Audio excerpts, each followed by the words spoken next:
Мене звати Олексій Загребельний, я керівник благодійної організації «Фрізон». До речі, нам виповнилось 2 тижні тому 8 років. Сама ідея створення «Фрізон» як національної організації, яка фокусно працює з засудженими та звільненими, виникла не випадково. До цього я майже 20 років працював у сфері зменшення шкоди і такий пройшов шлях від волонтера до керівника самоорганізації споживачів наркотиків. Також є організація, яка з маленької самоорганізації людей, які вживають наркотики, виросла в саму потужну організацію, яка працювала в соціальній сфері Сумської області.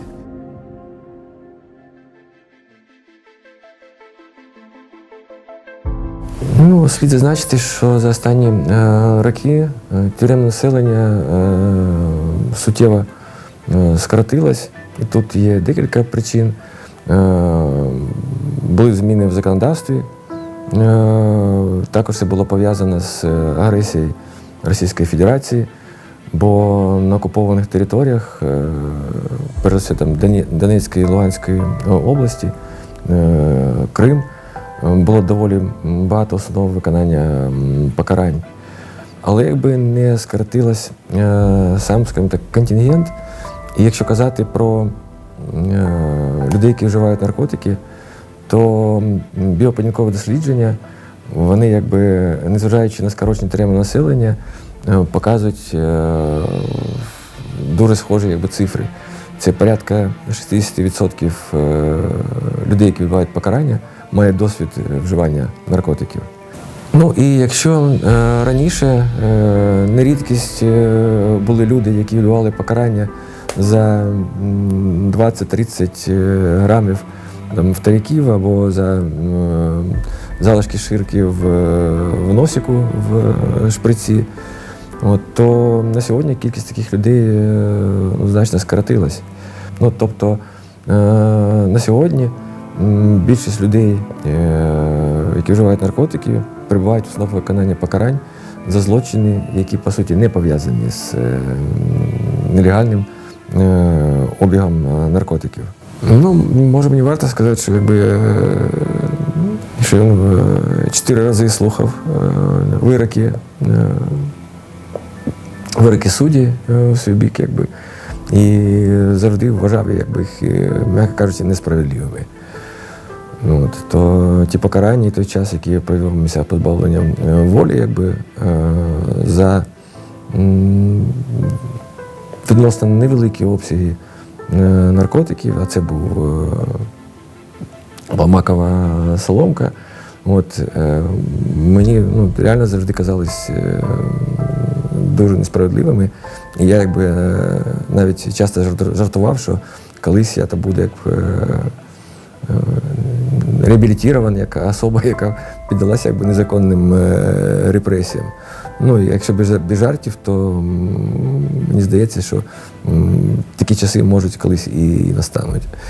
На сьогодні більшість людей, які вступають в конфлікт з законом через нелегальний обіг наркотиків, це люди з канабісом.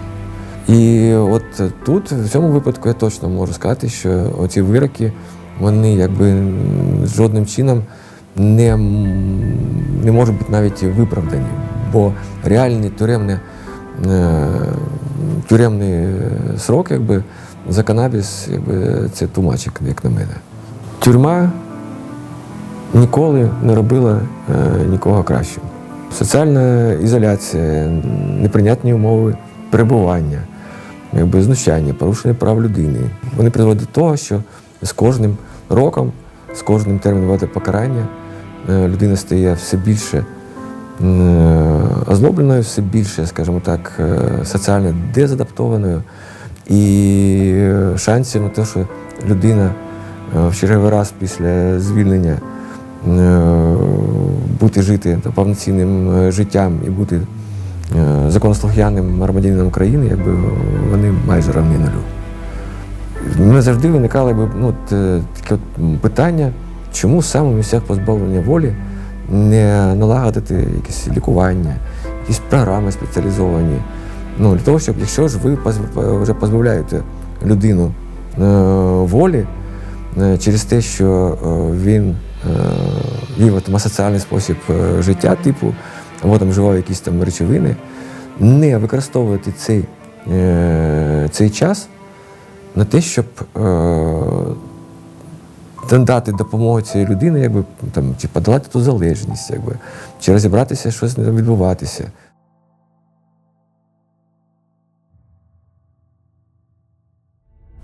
Перші програми зменшення шкоди з'явилися в Україні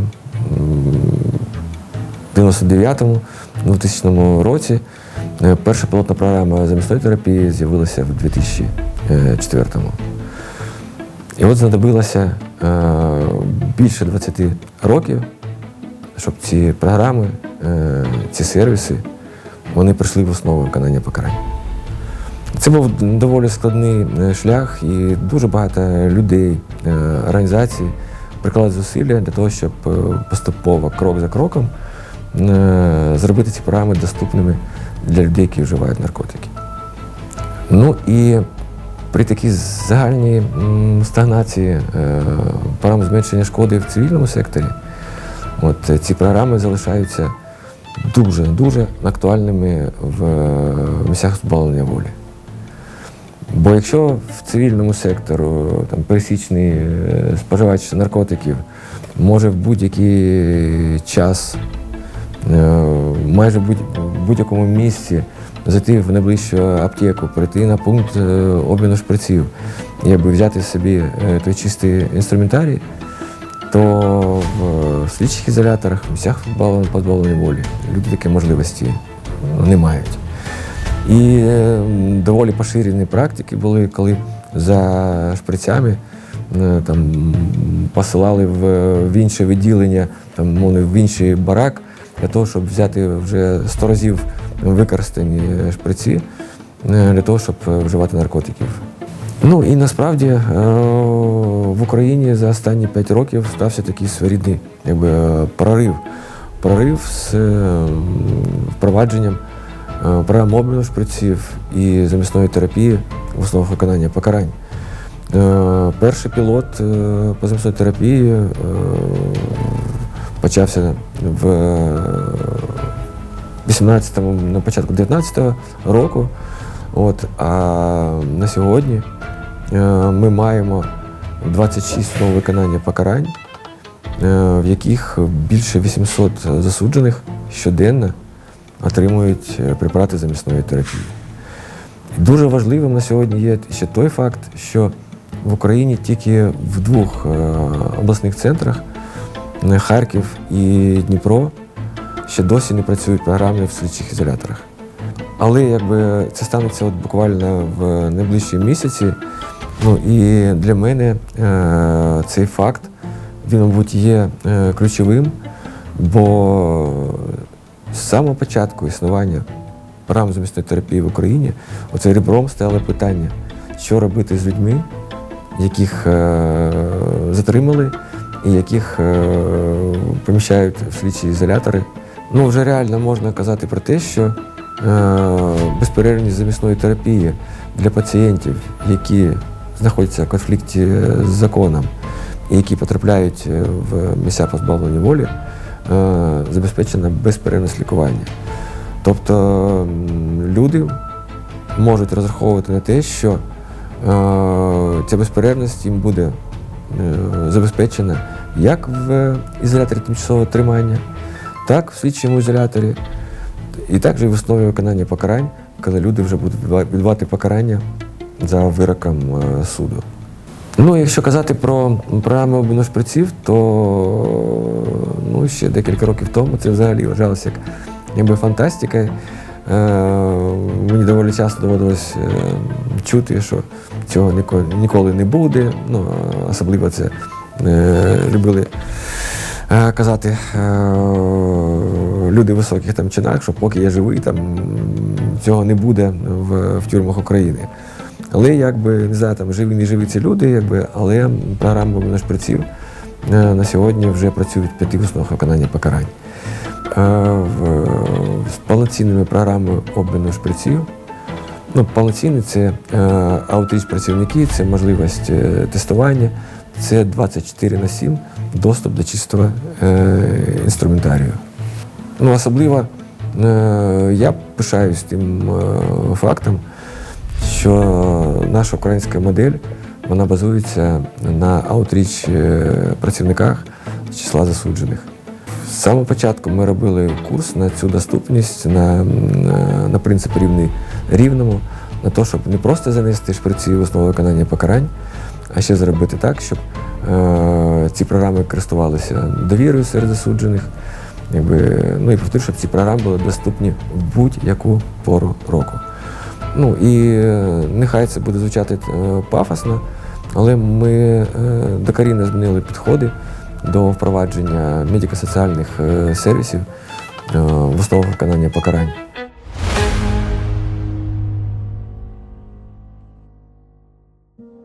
Я згадував, що за останні 5 років доволі багато відбулося змін в пенітенціарній сфері. І це не тільки впровадження програм обміну шприців і замісної терапії, а і на сьогодні розпочався процес створення єдиного медичного простору, або, мовно кажучи, передача функцій охорони здоров'я від Міністерства юстиції до Міністерства охорони здоров'я. Це буде доволі важкий, складний шлях, бо загальна система охорони здоров'я дуже далеко просунулася з 2017 року, коли реформа почалася. На жаль, весь цей час так звана пенітенціарна медицина, вона залишалася тим рудиментом, вона залишалась працювати за пресловутою системою Сімашка.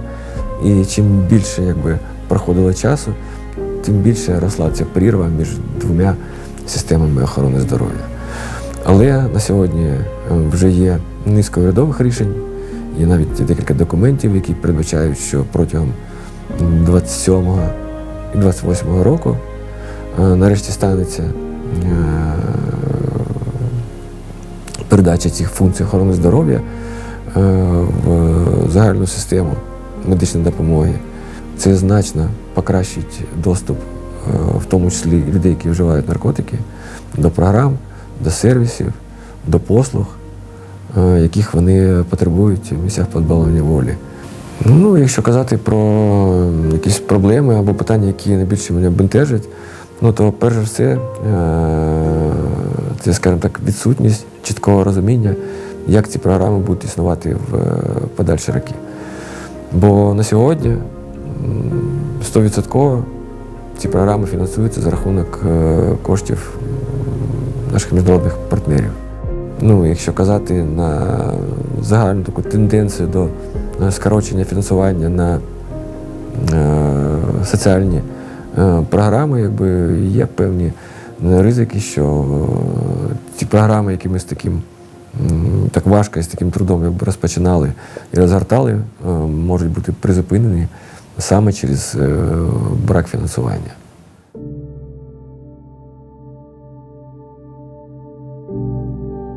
Якщо я спробую уявити майбутнє, ідеальне майбутнє наркополітики в Україні, то, мабуть, це не буде той абсолютно легалайз, про який там іноді можна почути. Бо, мені здається, ані суспільство, ані держава не готові до такого повороту.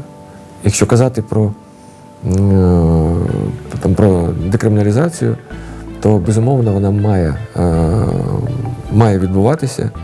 Люди не повинні сидіти в тюрмах за вживання, але в противовес цьому, мені здається, в країні мають розвиватися сервіси, програми для таких людей. Ідеальної наркополітики не існує. А насправді є баланс. Баланс між здоров'ям правами людини, безпекою, ну і, мабуть, економікою. Ну, а якщо все ж таки уявити цю ідеальну наркополітику, то це буде не про повну свободу чи повну заборону. Це буде прагматична модель суспільства, в якій менше стігми, більше доступу до допомоги, менше шкоди, більше користі для суспільства і якби менше покарань, а більше лікування. Це коли люди, які вживають наркотики, не вважаються злочинцями.